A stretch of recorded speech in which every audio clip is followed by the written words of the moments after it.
सुस्वागतम. संगीता भालसिंग या माझ्या यूट्यूब चॅनलवर तुम्हा सर्वांचे हार्दिक स्वागत. आपण 12वी बोर्डची कृतीपत्रिका किंवा प्रश्नपत्रिका सोडवत आहोत. विषय मराठी, 2 हा त्याचा कोड नंबर आहे आणि ही प्रश्नपत्रिका आहे 21 सप्टेंबर 2021. इथे दिनांक दिलेली आहे 21 सप्टेंबर 2021. जेव्हा नवीन अभ्यासक्रम सुरू झाला तेव्हाची ही पहिली कृतीपत्रिका किंवा प्रश्नपत्रिका आहे. त्यानंतरच्या आजपर्यंत 24पर्यंतच्या सगळ्या प्रश्नपत्रिका 2021, 22, 23, 24 या प्रश्नपत्रिका उत्तरपत्रिका या चॅनलवर तुम्हाला पाहायला मिळतील. त्यासाठी चॅनल सबस्क्राईब करा आणि या चॅनलची प्लेलिस्ट पाहून घ्या. सीट नंबर टाकण्यासाठी इथे जागा आहे. उत्तरपत्रिका लेखनासाठी 3 तासाचा वेळ आहे. कृतीपत्रिकेचे 11 पेजेस आहेत आणि 80 गुणांची ही प्रश्नपत्रिका आहे. मराठी हा विषय आर्ट्स, कॉमर्स, सायन्स या 3ही शाखांना आहे. मॉडेल ॲन्सरनुसार कृतीपत्रिकेत उत्तरे कशी लिहायची ते आपण आता पाहूया. कृतीपत्रिकेमध्ये तुमच्यासाठी सूचना दिलेल्या असतात, त्या वाचून फॉलो करायच्या. 1. आकलन कृती व व्याकरण यामधील आकृत्या किंवा चौकटी पेनाने व्यवस्थित काढाव्यात. 2. स्वच्छता, नीटनेटकेपणा, लेखन नियमानुसार लेखन याकडे जाणीवपूर्वक लक्ष द्यावे. तुम्हाला ज्या आकृत्या आणि चौकटी काढायच्या त्या पेन किंवा पेन्सिलने काढल्या तरी चालतील आणि मराठी भाषेचा पेपर आहे त्यामुळे शुद्ध लेखनाचा विचार करून उत्तरपत्रिका नीटनेटकी लिहा. मराठी भाषा आहे त्यामुळे अक्षरावर रेषासुद्धा देणं आवश्यक आहे. आता या कृतीपत्रिकेमध्ये एकूण 5 विभाग आहेत आणि त्याची उत्तरही खूप मोठी असतात. त्यामुळे सगळ्यांची उत्तरं एका व्हिडिओमध्ये न घेता मी त्याचे 5 भाग स्वतंत्र केलेत. भाग क्रमांक 1 गद्य म्हणजे धड्यावरचा आणि विभाग 2 पद्य कवितेवरचा. हे 2 व्हिडिओ लेक्चर या चॅनलच्या प्लेलिस्टवर जाऊन पाहू शकता. आत्ता आपण विभाग क्रमांक 3 कथा साहित्य प्रकार यावरील कृती सोडवणार आहोत आणि पुढील विभाग 4, 5 लवकरच मी व्हिडिओ तयार करणार आहे. त्यासाठी तुम्ही चॅनल सबस्क्राईब केलं तर यूट्यूबकडून नोटिफिकेशन येईल. प्रश्न क्रमांक किंवा विभाग क्रमांक 3 आहे कथा साहित्य प्रकारावर आणि त्यावर 10 गुण असतात. कृती क्रमांक 3 खालील उतार्याच्या आधारे सूचनेनुसार कृती करा. उतारा पुढे दिलेला आहे. साहित्य प्रकार परिचय त्यामधला 1 केवळ एका वाक्यात उत्तर द्यायचे आणि 2 आहेत एका वाक्यात म्हणून 2 गुण आहेत. कथेतील पात्रांचे वाचकांशी जवळीक साधण्यामागील कारण लिहा. उतार्यामध्ये उत्तर आलेलं आहे. उत्तर कथेतील पात्रांना वास्तवातील माणसांप्रमाणे रेखाटले जाते. कथानकाचे प्रयोजन लिहा. प्रयोजन म्हणजे कारण. त्याचं उत्तर आहे कथाकाराच्या मनात कथेच्या अनुषंगाने निर्माण झालेला भावाशय वाचकांपर्यंत पोहोचवण्यासाठी कथन करणे हे कथानकाचे प्रयोजन असते. एका वाक्यात हे उत्तर लिहायचं आणि परिच्छेदात आहे ते.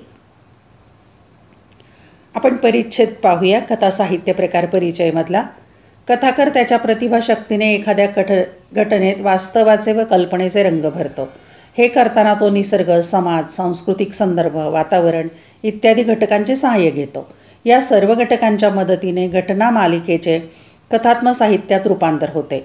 म्हणून कथेत घटना हा भाग महत्त्वाचा ठरतो. कथेत या मूळ घटनेलाच कथाबीज असे म्हणतात. कथानकात घटना, प्रसंग, पात्रांच्या कृती, स्वभाव वैशिष्ट्ये, वातावरण इत्यादींचे तपशील हळूवारपणे उलगडत जातात. कथेत कथानकातील घटकांचे एकत्रीकरण केले जाते. या एकत्रीकरणातून कथेची मांडणी आकाराला येते. हे कथानक उलगडताना त्यातील प्रवाहीपणही जपले जाते. कथाकाराच्या मनात कथेच्या अनुषंगाने निर्माण झालेला भावाशय वाचकांपर्यंत पोहोचवण्यासाठी कथन करणे हे कथानकाचे प्रयोजन असते. इथे एक उत्तर सापडले आपल्याला. पात्रचित्रण हा कथेचा महत्त्वपूर्ण घटक आहे. पात्रचित्रणातून कथेचा आशय पुढे जात राहतो. कथाकार एखाद्या पात्राची वृत्ती, कृती, उक्ती, भावना, विचार, कल्पना, संवेदना, जीवनदृष्टी, जीवनपद्धती इत्यादींच्या चित्रणातून त्या व्यक्तीचे शब्दरूप प्रतिमा तयार करत असतो. या शब्दरूप प्रतिमेला पात्र असे म्हणतात. कथेतील पात्रांना वास्तवातील माणसांप्रमाणे रेखाटले जाते. म्हणून वाचकांची त्या पात्रांशी जवळीक साधली जाते. इथे एक उत्तर सापडलं आपल्याला. ही पात्रे कथाकाराची स्वनिर्मिती असते. आता यावर आणखी कृती दिलेली आहे दुसरी, कारणे लिहा. 2 गुणांच्यासाठी 2 कारणं लिहायची. कथेत घटना हा भाग महत्त्वाचा ठरतो. कारण य आणि र चौकटीमध्ये 2 कारणं लिहायची. याचं उत्तर आहे अ. कथाकार आपल्या प्रतिभाशक्तीने एखाद्या घटनेत वास्तवाचे व कल्पनाचे रंग भरतो. आणि निसर्ग, समाज, सांस्कृतिक संदर्भ, वातावरण इत्यादी घटकांच्या सहाय्याने घटना मालिकेचे कथात्मक साहित्यात रूपांतर होते. हे 2 कारणं लिहायची. यानंतर पुढची कृती आहे आ. खालीलपैकी कोणत्याही 2 कृती सोडवायच्या. 4 दिल्यात, 2 सोडवायच्या, 6 गुण आहेत. म्हणजे एकाचं उत्तर लिहायला 3 गुण. त्यातलं क्रमांक 1, शोध या कथेच्या नायिकेचे शब्दचित्र तुमच्या शब्दात रेखाटा. 2, उत्तम डॉक्टर होण्यापेक्षा उत्तम नर्स होणं कठीण आहे या विधानाबाबत तुमचे मत स्पष्ट करा. 3, गडी या शीर्षकाची समर्पकता पटवून द्या. 4, गावातल्या उचापती करणाऱ्या लोकांबद्दल तुमचे मत स्पष्ट करा. 4 पैकी 2 सोडवायच्या आहेत, पण आता आपण इथे 4ही प्रश्नांची उत्तरं पाहूया. क्रमांक 1, कथेच्या नायिकेचे स्वभावचित्र तुमच्या शब्दात रेखाटा. हा प्रश्न 2021 मार्च 2022 या 2 वर्षी आलेला आहे. उत्तर, मी माणूस शोधतो या कथासंग्रहातील शोध ही कथा मानवी मनाचा थांग शोधण्याचा प्रयत्न करते. अनु हे या कथेतील मध्यवर्ती पात्र. अनु ही काहीशी विक्षिप्त आहे, मनस्वी आहे, संवेदनशील आहे. जगाच्या दृष्टीने वेड्या असणाऱ्या अणूच्या हृदयात अपार करुणा आणि मानवता ठासून भरलेली आहे. अफाट बुद्धिमत्ता, वैद्यकीय क्षेत्रात शिक्षण घेण्यासाठी लागणारा पैसा, तुफान अभ्यास करण्याची तयारी, एवढ्या भांडवलावर डॉक्टर बनणं सहज शक्य असतानाही ती जाणीवपूर्वक नर्स बनण्याचा निर्णय घेते. वडिलांच्या सुरक्षित घराचा आश्रय सोडून प्रत्येक वस्तूचं, घटनेचं, व्यक्तीचं मूल्यमापन करायला, स्वतःची स्वतंत्र नजर विकसित करायची या विचाराने ती बहरलेली आहे. विचारांचा ठामपणा तिच्याकडे आहे. रीतसर लग्न करून तिला संसारात पडायचं नाही. लग्नापूर्वीची 5 वर्षे तिला फक्त स्वतःसाठी जगायची आहेत. या 5 वर्षात तिला एकूण समाजाचं सत्य समजून घ्यायचं आहे. या कालावधीत तिच्या आयुष्यात घडणाऱ्या कोणत्याही निर्णयासाठी ती कोणालाही बांधील राहणार नाही असा तिचा निर्णय आहे. तिच्या मते व्यक्ती स्वतःला घडवत नाही, तर व्यक्तीच्या विचारांवर अनेकांच्या विचारांचा पगडा असतो. अणूला असं वाटतं की स्वतःचा स्वतंत्र मेंदू घेऊन जन्माला आलेला जीव जेव्हा दुसऱ्याचं ऐकतो त्याच क्षणी तो स्वतःचं अस्तित्व, निसर्गानं जगाकडे पाहण्याची दिलेली स्वतंत्र नजर हरवून बसतो.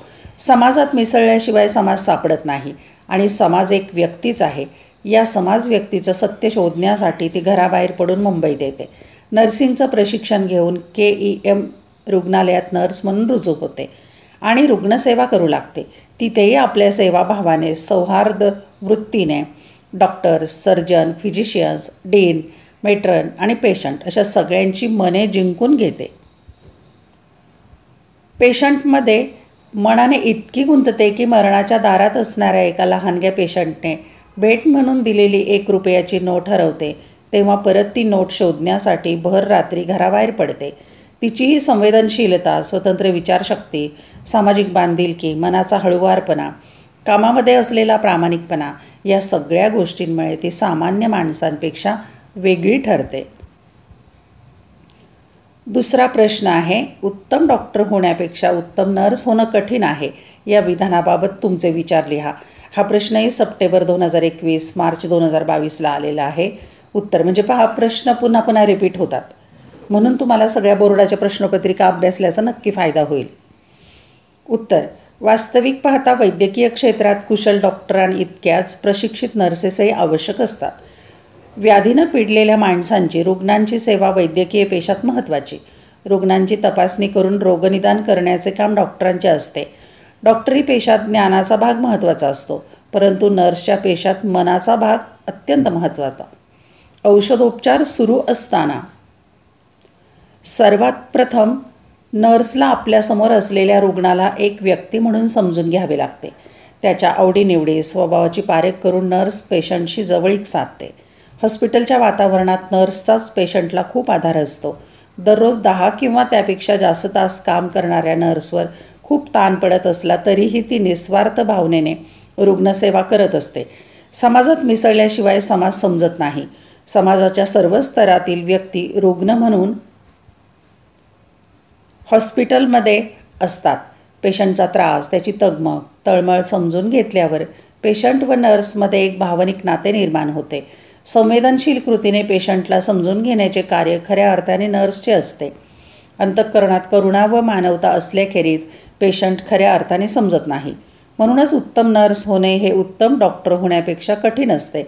डॉक्टरांचा स्टेथॉस्कोप रुग्णाच्या छातीपर्यंत पोहोचतो, परंतु नर्सचा मायेचा हात काळजाच्या आत जातो. डॉक्टरांचे कार्य संपले की नर्सचे कार्य सुरू होते.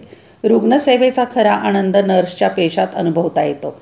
पेशंटच्या औषधोपचाराबरोबर धीर देण्याचे आश्वासक कार्य तसेच पेशंटची वेदना समजून घेऊन त्याच्या मनावर हळुवारपणे मलम लावण्याचे कार्य नर्स करीत असते. पेशंटमध्ये मनाने न गुंतता डॉक्टर आपल्या ज्ञानाच्या आधारे उपचार करीत असतो. नर्स मात्र मनापासून रुग्णसेवा करीत एक वेगळा आनंद अनुभवत असते.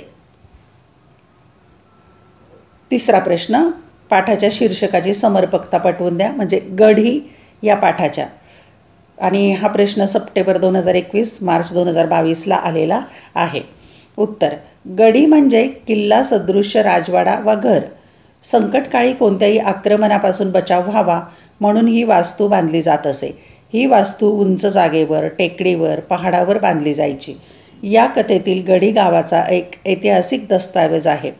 कथेतील गावाचा प्रत्यक्ष उल्लेख न करता गढी, वान नदी, वटवृक्ष या प्रतीकांमधून गावात समाजात होणारे बदल लेखिका प्रतिमा इंगोले यांनी टिपण्याचा प्रयत्न गढी या कथेतून केला आहे. गावातील गढी ही लोकांसाठी आधार आहे. ती गावची संस्कृती आहे. हे गाव बरंच जुनं. स्वातंत्र्यपूर्व काळात गावात शाळाही नव्हती. खेडेगावात असलेलं हे गाव गावातील संस्कृती, माणुसकी मात्र टिकवून होतं.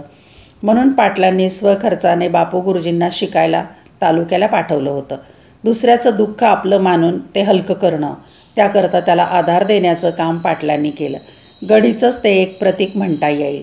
बापू गुरुजींनी तोच आदर्श उचलला, त्याचं पालन केलं. आपल्या गावात शाळा उघडून खंबीरपणे शिक्षणाचे कार्य, सेवा केली. वैचारिक शारीरिक सक्षमीकरणाकरता वाचनालय, तालीमखाना सुरू केला. बाहेरून येणाऱ्या विद्यार्थ्यांकरता बोर्डिंग सुरू केले. या प्रयत्नांमध्ये फक्त गावाची सुधारणा, सक्षमीकरण हाच विचार होता. गढी ज्याप्रमाणे रक्षण करण्याकरता उभारली गेली होती ती गावाच्या आधाराचा महत्त्वाचा भाग होती. तसंच शिक्षणाची कास धरून माणसं अज्ञानापासून स्वतःचे रक्षण करतील, गावातील विकासासाठी हातभार लावतील आणि गाव गढीसारखा मजबूत, भरभक्कम आधार देशाला देईल असं बापू गुरुजींचं स्वप्न होतं. शैक्षणिक, सामाजिक, वैचारिक प्रगती होऊन आपल्या देशाची प्राचीन ऐतिहासिक संस्कृती यांचे पालन करून आपल्या देशाला अधिक सक्षम करण्याचा विचार काही कुचकामी, स्वार्थी, मतलबी लोकांमुळे मागे पडला. त्यामुळे गढीसारखी भारताची खिळखिळ अवस्था झाली, हे या कथेतून लेखिका सुचवू पाहते. चौथा प्रश्न, गावातल्या उचापती करणाऱ्या लोकांबद्दल तुमचे मत स्पष्ट करा. सप्टेंबर 2021चा प्रश्न. उत्तर, बापू गुरुजी ज्या गावात राहत होते त्या गावात शिक्षणाची सोय नव्हती. बापू गुरुजींचे लहानपण फारच हलाखीचे होते. रोजच्या जगण्यासाठी लागणारा पैसाही त्यांच्याकडे नव्हता. त्यांच्या शिक्षणासाठी पाटलांनी पैसा पुरवला, म्हणून तालुक्याच्या ठिकाणी जाऊन ते शिक्षण घेऊ शकले. त्यांचं शिक्षण पूर्ण झाल्यावर त्यांनी आपल्या गावाचा विकास करायचा हे ध्येय ठरवले. आपल्या गावी खूप खटपटी करून त्यांनी शाळा उघडली. शाळेत मास्तर म्हणून ते रुजू झाले. शाळेची सेवा हीच ईश्वर सेवा असे त्यांनी मानले. विद्यार्थी वर्गाचे ते चाहते होते. मुलांसाठी वाचनालय, तालीमखाना त्यांनी गावात सुरू केला. त्यासाठी त्यांना आदर्श शिक्षक पुरस्कार मिळाला. त्या मिळालेल्या रकमेतून त्यांनी खेड्यापाड्यातील मुलांसाठी बोर्डिंग सुरू केलं. त्यांच्या या धडपडीमुळे गावाला चांगलं रूप मिळत होतं, गावाचं नाव होत होतं. पण ते गावातल्या काही लोकांना अजिबात आवडत नव्हतं. गुरुजींचा लाडका विद्यार्थी संपती पटकीने मृत्युमुखी पडला. त्याला वेळेवर उपचार मिळाले नाहीत याची खंत बापू गुरुजींना वाटत होती. म्हणून त्यांनी गावात दवाखाना आणण्याची खटपट केली. पण उचापती करणाऱ्या लोकांनी गावात दवाखान्याची गरज नाही असं म्हणत गावकऱ्यांनी दिशाभूल केली. गावात बापू गुरुजींच्या महत् प्रयासाने पोस्ट आलं होतं. पण या उचापती करणाऱ्या लोकांनी पोस्टाची गरज नाही म्हणून चक्क त्या पोस्टाकडे दुर्लक्ष केलं. गावात रस्ते बांधायची मोहीमही काढली गेली, पण सडकेचा गावाला काही उपयोग नाही असंच ही उचापती करणारी मंडळी म्हणत राहिली. आपल्या गावाचा विकास होऊन हे समृद्ध गाव आदर्श गाव म्हणून नावाजलं जावं असं बापू गुरुजींना वाटे. पण उचापती करणारी माणसं गावात काही चांगल्या गोष्टी सोयी सुविधा आल्या की त्यांच्या विरोधात बोंबाबोंब करत असत. गावातील शाळा हायस्कूल होणार होते, पण तेही गावकऱ्यांना नको होतं. आपलं भलं कशात आहे हेच उचापती करणाऱ्यांना समजत नव्हतं. त्याचा दुष्परिणाम गावकऱ्यांनाच भोगावा लागत होता.